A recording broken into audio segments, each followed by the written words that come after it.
కొనుక్కుంటా అందులో వచ్చి నువ్వు తప్పుకుంటా అంట. దాన్ని అన్నీ చేస్తే అది క్యాపిటల్ ఎక్స్పెన్స్ అవుతుందంట. దాని నుంచి వచ్చే ఫలం వచ్చేది వస్తుందో అది ఆదాయం అవుతుందంట అని. Yes, agree.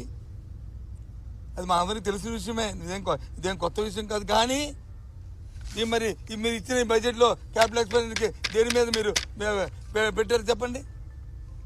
మేము పెట్టాం, గత 5 సంవత్సరాలు పెట్టాం. ఈ రాష్ట్రంలో పోర్టులకు కానీ జట్టీలకు కానీ ఆదాయాలు సమకూర్చే ఆ వనరులు చేశాం ఉదాహరణకి. కాదా? ఉన్నాయి. రేపు ఇంకా 4-5 రోజులు ఉంది కాబట్టి ఆ డిస్కషన్లో అవన్నీ మాట్లాడదాం అన్నీ కూడా.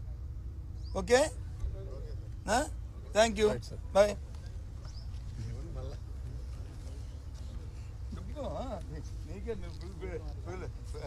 సుధాకర్ గారు సింపుల్గా ఒక్క నిమిషం మాట్లాడతాను. రవిబాబు ఎమ్మెల్సీ. నేను అంకెలే తప్ప అభివృద్ధి కానురానటువంటి బడ్జెట్ ప్రసంగం ఇది. బడ్జెట్ స్టార్ట్ చేసిన నుంచి కూడా చివరి దాకా ముఖ్యమంత్రి గారిని లోకేష్ గారిని పొగడానికి సరిపోయింది తప్ప వాస్తవాలు ఎక్కడా కూడా అందులో ప్రతిబింబించాల.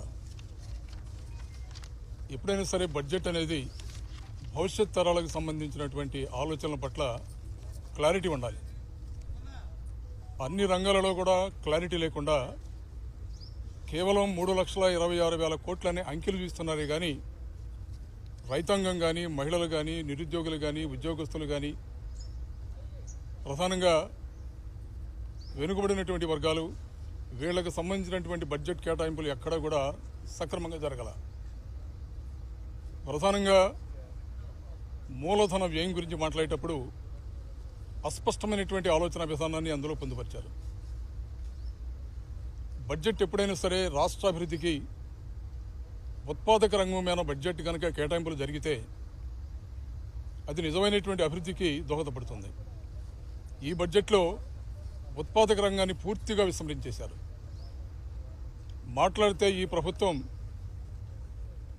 అన్ని రంగాలలో అభివృద్ధి పదంలో నడిపిస్తామని మాట మాట్లాడుతున్నారు. ఉత్పాదక రంగం మీద అభివృద్ధి కేటాయింపులు జరగనప్పుడు ఎలాంటి అభివృద్ధిని వీళ్ళు చేస్తారు? ప్రధానంగా ఇవాళ నా డిమాండ్ ఉత్పాదక రంగం మీద బడ్జెట్ కేటాయింపులు లేకుండా సంపదను సృష్టిస్తామనే మాట మీరు అలా మాట్లాడగలుగుతున్నారు? పూర్తిగా ప్రజలను మోసం చేసే బడ్జెట్ ఈ బడ్జెట్.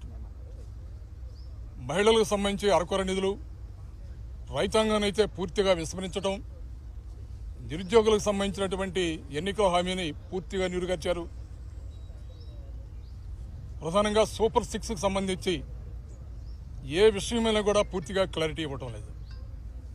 మహిళలకు ఉచిత బస్సు అనేది బడ్జెట్ ప్రసంగంలోనే లేదు.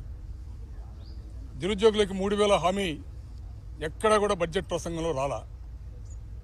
రైతాంగాన్ని ఆదుకునే విషయంలో కూడా అసంపూర్ణమైనటువంటి అరకొర బడ్జెట్ విధానాలని ప్రవేశపెట్టారు.